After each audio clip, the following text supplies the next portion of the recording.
Where is Half-Life 3? Where is Half-Life 3? Where is Half-Life 3? Where is Half-Life 3? Where is Half-Life 3? Where is Half-Life 3? Where is Half-Life 3? Where are you hiding? Gabe, I know you have it. Just give it already. Where is Half-Life 3? Go fuck yourself! Like Squidward sitting in his house watching SpongeBob and Patrick have fun, this is all I heard for years. And every time the question came up, all I could think was, what the hell is Half-Life? So I finally decided to find out for myself, and well,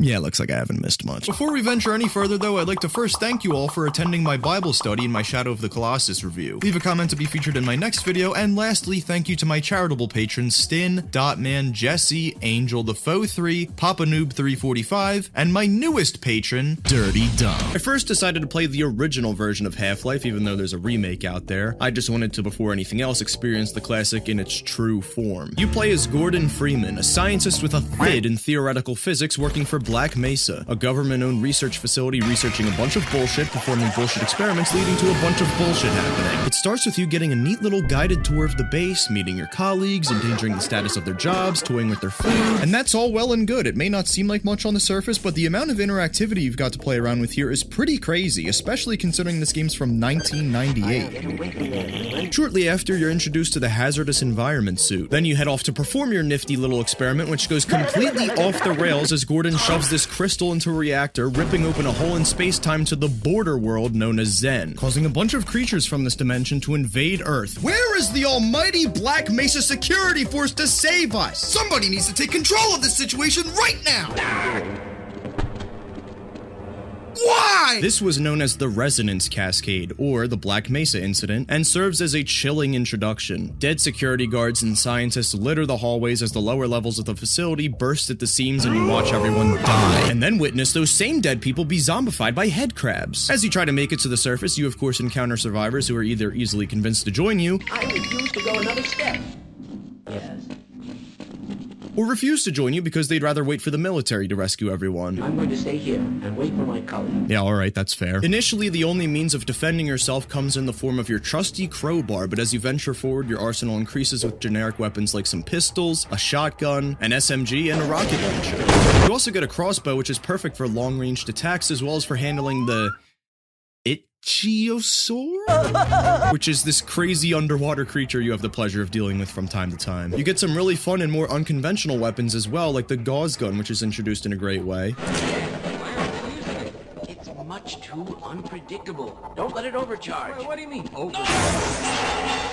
It fires single burst lasers, though you can also charge it up for a stronger attack. And then there's this living, breathing fleshlight, which can infinitely fire these little hornets at enemies. It sounds like it should be amazing, but these little hornets are about as effective as the Phillies lineup in Games 6 and 7 of the NLCS. Yes, I'm still angry and I never won't be. There's also these little critters known as snarks, and I used them, like, once and just forgot about them, honestly. Probably because I was far too distracted with by far my favorite weapon, the glue-on gun, which completely wipes out anything it comes in contact with. I built the glue-on gun, but I just can't bring myself to use it on a living creature.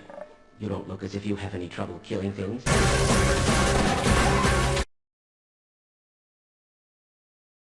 I have no clue what you're talking about. Now, while you'll surely spend plenty of time killing scientists, as you should, they sound like they're ready to spout Nazi propaganda at any moment. Das war ein Befehl!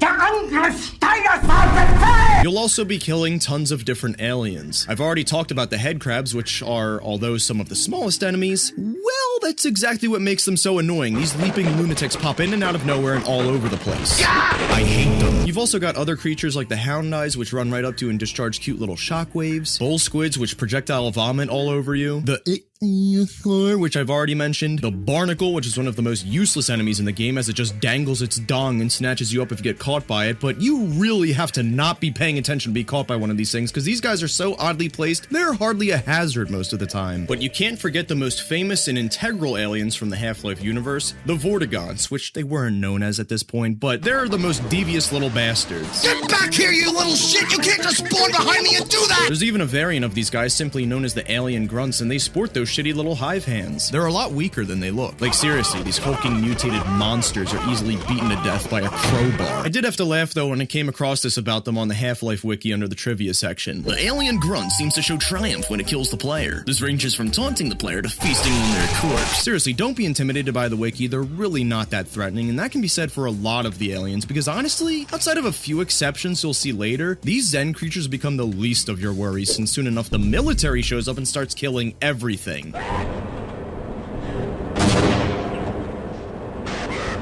Yes, because although a surprise to the cowardly scientists, it served as no surprise to us that the military wasn't here to help, but rather to wipe out any evidence of anything that transpired here today, including any humans associated with the project, and of course the aliens themselves. In order for us to stop the alien invasion, we'll have to reach the Lambda Complex. It's the only sector of the Black Mesa facility that could even possibly stop it due to their research on teleportation. But a scientist informs us that with the transit system offline, the only way to get there would be to use another scientist as a snowboard, would be with the use of a decommissioned rail system beyond the rocket labs. So with that, you soon find yourself in an abandoned missile silo and you heed a warning from a scientist for what lies beyond this point. Pilot, rocket engine. Destroy the damn thing before it grows any larger. You open the door ahead to find this giant tentacular beast, and to defeat the beast, you have to engage the fuel, oxygen, and power lines to fire up some fire, which mostly leads into you doing some physics-based puzzle. After all, you do have a PhD in PHYSICS. You make your way through the sewers to power on this giant fan, and then use the wind it's generating to propel grenades up to the ceiling to make way to the ventilation shafts, where you can then access the room to turn on the fuel and oxygen. Half-Life is full of intricate puzzles like these, which without me even having to explain, just perfectly showcase how much fun it is to experiment and fiddle around with things in these games.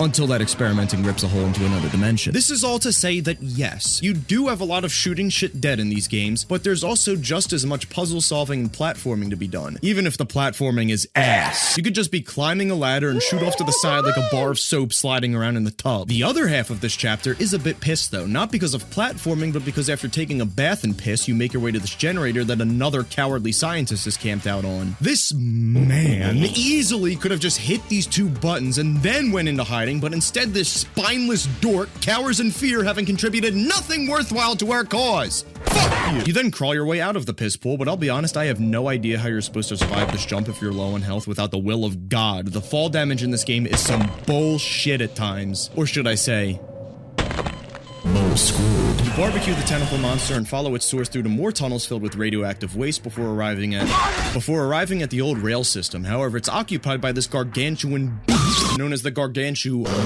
Dying security guard says you'll be able to use the rail system to reach the surface after you restore power, so you march off to do that, and once the power is restored, you're able to fry the big guy and ride off into one of the most boring sections of the game. That's not to say this is bad. We'll get to the bad. But this section just drags. It goes on for a long while. It's just a lot of flipping switches to access different tracks, gunning down illiterate Marines, taking out sentry guns, rinse and repeat for like an hour. It does at the very least have a very cool climax where you shoot this rocket off into space and everybody is green and my gun is green and the walls are green and now I'm green. What the hell is going on? After being ruthlessly hounded by a member of the Third Reich, you're warned by a security guard not to die. Yeah, I don't think I needed that, but I could have used the heads up that I was about to be mugged. So you get apprehended by some Marines, and although they discuss possibly bringing you back to their leader for questioning, they ultimately decide to just say to hell with it and leave you for dead in a trash compactor. Yes, very smart. Just leave the guy who has single-handedly killed hundreds of aliens and your allies unattended to die, rather than do the job yourself and then throw the body in a trash compactor. Marines? More like morons! Obviously, we escape and make our way back to some laboratories where we finally get some sweet, sweet revenge on some head crabs. In these labs, not only do you get to mess around with some crazy technology and by extension, people's lives, but you also acquire some crazy tech yourself, as this is where you find the Gauss gun I mentioned earlier. With the help of some levitating scientists, you're finally able to properly reach the surface, though it's been totally compromised by the military. And you better watch your ass, because even on easy, these guys have some of the most perfect grenade throws I've ever seen. Surface tension is neck and neck with On a Rail for the longest chapter of the game, but unlike On a Rail, this is actually good. There's tons of new gameplay elements introduced here, like this annoying-ass helicopter that stalks you for a majority of the chapter, which leads to obtaining the RPG, which I finally learned how to control properly here. You might be thinking, what do you mean you finally learned how to control it? You just got it. Well, here's the thing. This was my second time playing Half-Life 1, and I'm not kidding. By this point, I had already played through the entire series thinking that the laser pointer simply acted like a reticle for firing off your rocket. I completely misunderstood the part where it said you use the laser to manually guide the rocket. I'm a Marine. What, are you just figuring this out? It's in my name. Meanwhile, the alien invasion continues to ramp up with more Vortigaunts and Grunts, with alien dropships bringing them in. And it's hilarious just obliterating these guys one by one as these dumbasses march to their doom. He thinks he's so great. I'ma show him. Ah, goddammit! Alright, go for the left. He won't see me coming from the... And as the military struggles to fend off the takeover, they eventually decide to pull out and evacuate the site. Come in, Cooper. Do you copy? Forget about Freeman. We're abandoning the base. If you have any last bomb targets, mark them on the technical map. Otherwise, get the hell out of there. This is another one of my favorite parts of the game, using the airstrikes the military left behind to blast your way underground and eventually and finally reach the Lambda complex. At long last, you reach the legendary Lambda team you've heard so much about, and they prepare to send you to the alien homeworld where you have to kill their leader to seal off the invasion once and for all. You breach the portal and finally arrive at Zen. And it fucking sucks. I'll say it loud and proud. I am a xenophobe. Yes, I know, it was 1998, the technology was limited, and as ever is the story with games, this was apparently incredibly rushed because Valve had to reach the release deadline. But boy, this was more disappointing than the Phillies losing to the Diamondbacks, okay? I'll stop. I know. I need therapy. Thanks to a suit upgrade you got at the Lambda complex, you're able to perform long jumps to navigate these floating platforms. For as dangerous as these jumps can be, you'd think the upgrade would come with the ability to negate fall damage, but no. Luckily, there are these little healing pools and pods you can find throughout Zen. From there, you teleport to Gonarch's lair, the father of all head crabs. Ironically, while Gonarch is a giant testicle with legs, he's really just a massive pussy. You blast him with your blasters a few times, and then he scurries away before you blast him some more, and then he scurries away, and then you blast him some more, and he dies. Wasn't that fun? The next section actually isn't that bad. You bully a bunch of aliens and are able to see how Black Mesa was trying to set up bases here and there in the border world. They failed. Well, it's no wonder they died. The Vortigaunts here are immortal. A few moments later.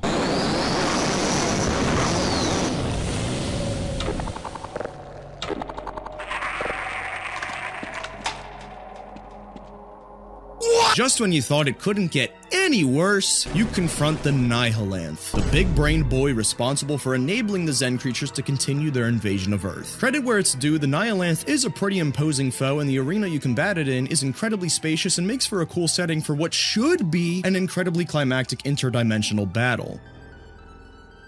Problem is, this is one of the worst final bosses I've ever encountered in a game. You have to first destroy the crystals along the walls to weaken the creature, and while you do that, you can just take cover behind these rocks with no worry in the world of taking damage. As you continue to weaken him, you then have to deal the final blows after waiting for his head to peel open like a blooming onion, and that's it! It's a shame! Zen is something I was so much looking forward to exploring as you knew it was coming by the end of the game, but unfortunately it's this game's lowest point. Gordon Freeman in the flesh. Saul Goodman? I knew I wasn't schizophrenic! Throughout the game, you'll catch glimpses of this guy just hanging out in parts of the Black Mesa facility, like he's kind of part of the world, but also not. But he finally makes his presence known after defeating the Nihilanth and says that his employers are very impressed with your work and have offered you a job. I'll let him do the rest of the talking though, because he just has such an interesting way of speaking. The guy's a fucking weirdo. You've proved yourself a decisive man, so I don't expect you'll have any trouble deciding what to do. If you're interested, just step into the portal, and I will take that as a yes. Otherwise, well, I can offer you a battle you have no chance of winning. Rather an anticlimax after what you've just survived. Time to choose.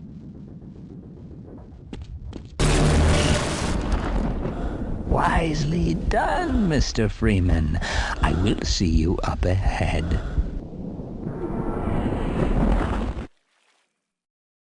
And that's the end of Half-Life 1. The final moments hold everything together and make for a captivating conclusion that builds plenty of intrigue for the future. But it definitely could have been better. Better Call Saul. Do me a favor. Kill yourself. Zen as a whole needs so much work, like, honestly, a complete revamp is probably necessary there. There's some sections that I think could use some trimming down. The story is a bit ambiguous, which isn't a bad thing. It's fun to use your imagination to fill in gaps and almost create your own backstory, but even then, there's a lot of the story that you're able to pick up on if you just pay attention to the environment. This isn't a game that's gonna hold your hand, and I love that. However, I don't know. Some stuff like the Vortigaunts being slaves, I didn't even know because it's not made very apparent. It's only in this room that the Vorties are suddenly chill with you, but I just came in guns blazing because that's what I've just been conditioned to do, so I just totally missed the part where they're being controlled. And because of that, I almost blew this bastard's head off when these guys returned in Half-Life 2. You fucking freak! You're a freak! With all that said, I guess it's a good thing that there is a remake of Half-Life 1 that completely revamps Zen, that tightens up dragged out sections, and brings more attention to the story. Welcome to Black Mesa.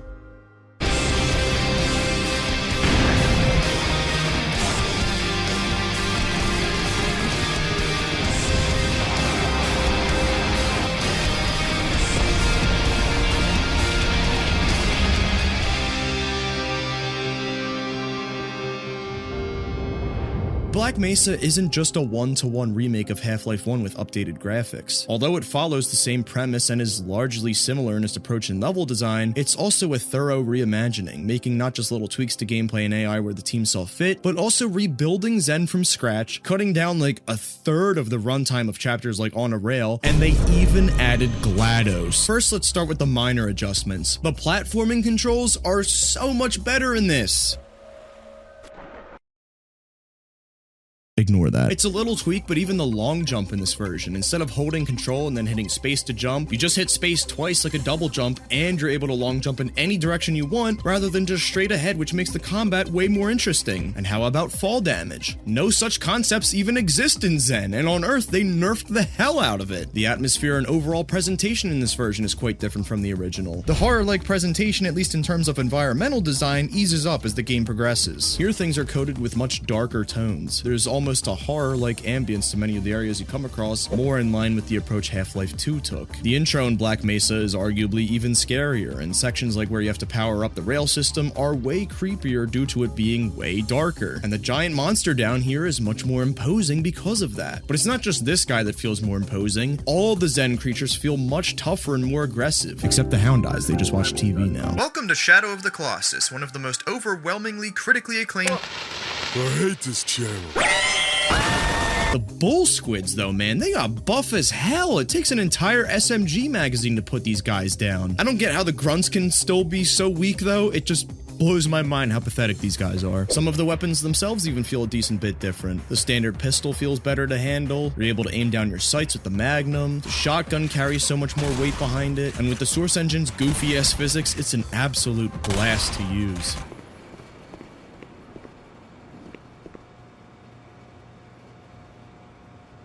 Interacting with the environment was already a blast in Half-Life 1, but with this game being developed on Half-Life 2's Source Engine, this version is even more interactive. Excuse me. Minor emergency. Oh, thank heavens. This is better than Half-Life 1, you purists! Admit it! Half-Life 1 already felt like such an incredibly alive and realistic world with all the ways you could interact not just with the environment itself, but with characters. And the NPCs in this game are even more responsive. The dialogue is just generally better. Might not want to stick around too long, Doc. These two bicker on like an old married couple. We are an old married couple. What do you mean, old? Holy hell. Not again. There's this one part of surface tension where this guard guides you to an armory that he and his friend were trying to find, and upon arriving, the interaction with him and his friend is so simple but so good. Freeze! Whoa, whoa, hold your fire! Jackson? Good God, man, how many lives do you have? None if it wasn't for my new buddy here. Hey, buzz us in, will you? Oh, yeah. Or going back to the Blast Pit chapter, finding this dying security guard. The interaction's a bit different from the original, and it's such a simple change in dialogue, but combined with the expressiveness now, it's just so good. Oh, Jesus. You don't know how close you were to getting one between the eyes. Or this completely new scene where you and a guard can either sneak your way through the Army's airplane hangar, I say we do this nice and quiet, or go for an ambush.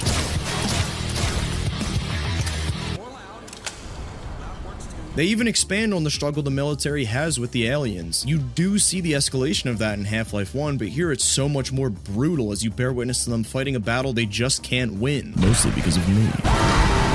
The on-a-rail section is S tier in this version of the game. Not only is it much shorter, but they've also added so much variety to it. Here there's some plug puzzles you have to do to continue to venture through the tunnels. You have to fight your way through the rocket silo to prepare it for launch. The launch site itself is much bigger and you can actually see the rocket take off this time. For me, it's easily the biggest improvement of the game behind, well, all of Zen, which gets a complete overhaul. In the original, Zen was gloomy, grimy, and dark, and there's nothing wrong with that approach. The grungy aesthetic really made it feel gross and uncomfortable in the best way possible. It's what you actually did in Zen that was bad.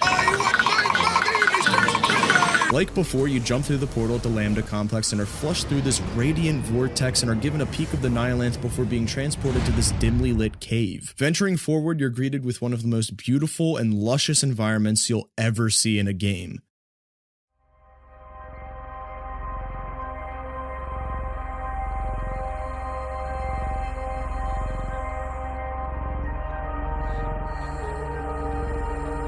It's seriously breathtaking, and the second you step out into the open, you know exactly where you're headed, and the further you journey through Zen, you can see the Nihilanthe's lair pulling closer and closer. I love in games when you're able to see a landmark in the distance that you gradually make your way closer towards. It's such simple game design, but like I keep saying, it's so good. The environments are so much more varied here. It's not just a few floating rocks and corridors. Here you start out with those floating rocks accompanied by a mouth-watering lively backdrop. Progressing into some caves host not just to alien life, but to all these little Black Mesa bases. Then you move into lush jungles and swamps, and along the way you'll even find new variants of enemies like explosive hound eyes and underwater barnacles. And then of course there's Gonark's lair, and here it's not Gonark that's the little bitch, I'm the little bitch, because this guy is terrifying. I can't even begin to express just how much better this section is than its Half-Life 1 iteration.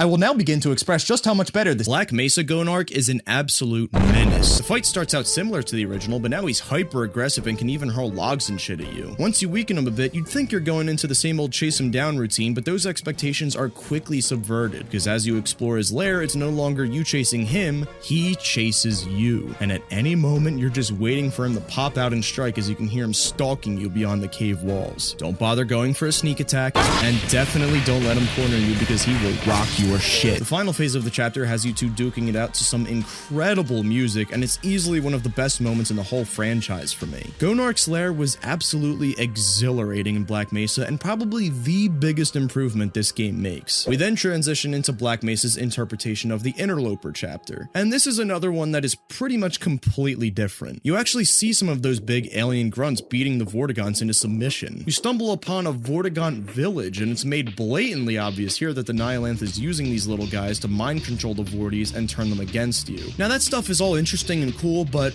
the rest of Interloper isn't bad, it is good. Let's just say it suffers on a rail syndrome.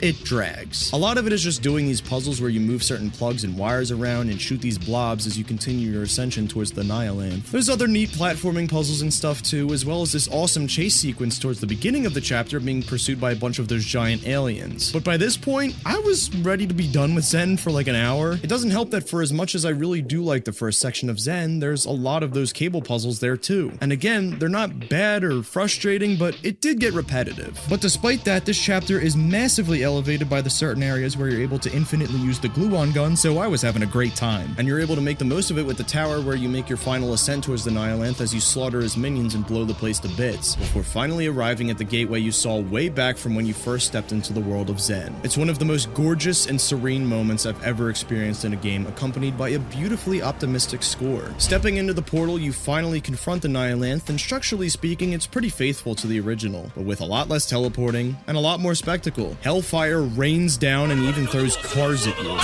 This version of the fight was a lot less frustrating, disappointing and tedious, and a lot more of a satisfying grand climax. You're then transported back to the entrance of Zen, where way off in the distance you see the Nihilance lair explode in a blaze of glory, and as the light fades, the G-Man reintroduces himself. Overall, Half-Life 1 in its own right is a great game, but Black Mesa for me was that much better. So soon? It expanded on previous elements of the story, characters, and gameplay, made perfect refinements in many areas, and although the length of Zen and Black Mesa felt like a bit of an overcorrection, I'd still 1,000,000% take it over Half-Life 1's. With all that said though, Black Mesa is by no means a replacement for Half-Life 1. Yes, you don't have to play Half-Life 1 before checking Black Mesa out, but I do think all the changes and tweaks the game makes can't fully be appreciated unless you've experienced the original first. And before we move on to Half-Life 2, we first have to tackle Half-Life 1's expansion packs Opposing Force and Blue Shift. Originally, I wanted to cover all the Half-Life 1 stuff in one video, but these expansions, specifically Opposing Force, are actually pretty beefy, and I thought they warranted their own video. So until next time, everybody. Oh no. Oh no!